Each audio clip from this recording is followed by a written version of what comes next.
Throw away your secret recipes and pick up a stethoscope. Fish like a doctor. Every time a young beginner asks me if there are any secrets to fishing, or if there's a magic bait that works instantly, I usually hand them a cigarette first, then smile and say, "Brother, if there were really secrets to fishing, the owner of the tackle shop would have made a fortune long ago." As anglers, the easiest mistake we make is thinking this thing is either too simple or too complicated. It's simple in the sense that we think a rod and a box of bait can catch fish anywhere. It's complicated in the sense that we spend all day studying those mysterious formulas and theories, only to be completely confused when we get to the water's edge. After fishing for so many years, to put it bluntly, I've summed it up in 4 words, just like an old Chinese doctor seeing a patient: look, smell, ask, feel. It sounds mysterious, but it's actually very simple. It's about not memorizing those rules by rote, but learning to diagnose the water conditions yourself. First, let's talk about look, which means observing, using your eyes to scan everything you can see by the water's edge. Don't rush to find a spot, set up a bait nest, or cast your rod. Stand there first, light a cigarette, and be an observer. First, look at the sky. Is it a bright sunny day or a cloudy day? This determines the light. If the light is strong, the fish will feel unsafe and will definitely hide in deep water, turbid water, or near obstacles, so you have to fish far and deep. If it's cloudy with soft light, the fish will be bolder and dare to wander into the shallow waters near the shore, so your chance lies in the inshore and shoals. Then check the temperature. Around 20 degrees Celsius is when crucian carp and common carp are most active. Around 30 degrees Celsius, grass carp and bream start to be lively.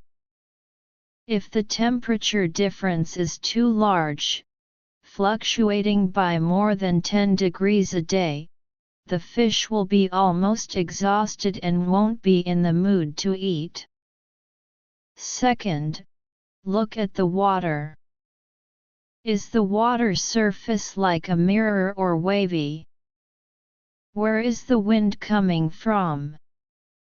Remember, the wind is the porter of oxygen and canteens, and the downwind side is always where fish gather. But if the wind is too strong, you have to find a bay with smaller wind and waves. Then look at the color of the water. Is it greenish or crystal clear? Greenish water has a lot of algae, which is okay during the day due to photosynthesis, but becomes hypoxic on cloudy days, causing fish to surface, so you have to fish near the surface. Fish in crystal clear water are hungry and will eat anything, making it good for bottom fishing. Third, look at the place. Safety is a constant topic. You must first check for overhead wires and steep slopes under your feet. Then look at the shape of the pond. For a long, narrow one, fish in the middle.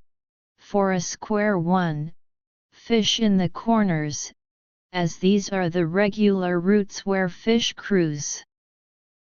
But more importantly, look for different places, such as a sudden ridge in a large flat area, or a fallen tree on a bare shore. These are the natural security houses for fish, and you must give them a try. Finally, lower your head to look for fish bubbles and watch the float. Fish bubbles are like the footprints of fish. Crucian carp bubbles are small and dense. Common carp bubbles form a string, and grass carp bubbles are large and single. Where there are fish bubbles, it means fish are active there. As for the float, it's the window for you to communicate with the fish, and every move of it tells a story. Next, let's talk about smell and ask. Smell is simple, just use your nose. If there's a faint, not unpleasant fishy smell by the water is alive and there are fish in it. If there's a stench that hits you in the face, no matter how good the pond shape is, quickly change places, as there are either dead fish or no fish in it. Ask doesn't mean asking others with your mouth, but asking time. You have to ask what season it is now. What time of day is it? In summer, fish are also afraid of heat, just like you. They like to feed in the morning and evening, rest in the middle, so fish in the morning and evening. In winter, fish are also afraid of cold, and have to wait for the sun to warm up the water, and only come out for a bite around noon. Treat the fish as a person who is afraid of cold and heat, and you'll know when to fish. Finally, there's feel, which is the most crucial step. A doctor feels the patient's body. When we fish, it's about understanding the movements of the float and catching the most accurate bite. All the movements of the float, tapping, pausing, lifting, sinking, moving, are the pulse of the fish eating the bait underwater. Crucian carp eat gently, with the classic strong downward pause. Common carp are steady, often pulling the float down sharply. Grass carp have large, single bubbles. The knowledge here is endless, and it all depends on you fishing time and time again, experiencing and remembering with your heart. Why is it that sometimes a slight movement results in a fish when you lift the rod, and sometimes the whole float is pulled under, but you lift it up and there's nothing? You have to be able to distinguish whether it's a small fish messing around, a big fish testing, or the golden signal that it has steadily taken the bait into its mouth. There's no other way but to fish more, think more, and summarize more. You see, after going through this look, smell, ask, feel process, you should have a clear idea of where to cast your rod, what bait to use, and whether to fish deep or shallow. Fishing, in the final analysis, is a meticulous job. It's not about achieving success overnight with some secret recipe, but about being like an old detective, piecing together all the clues to reach the most reliable conclusion.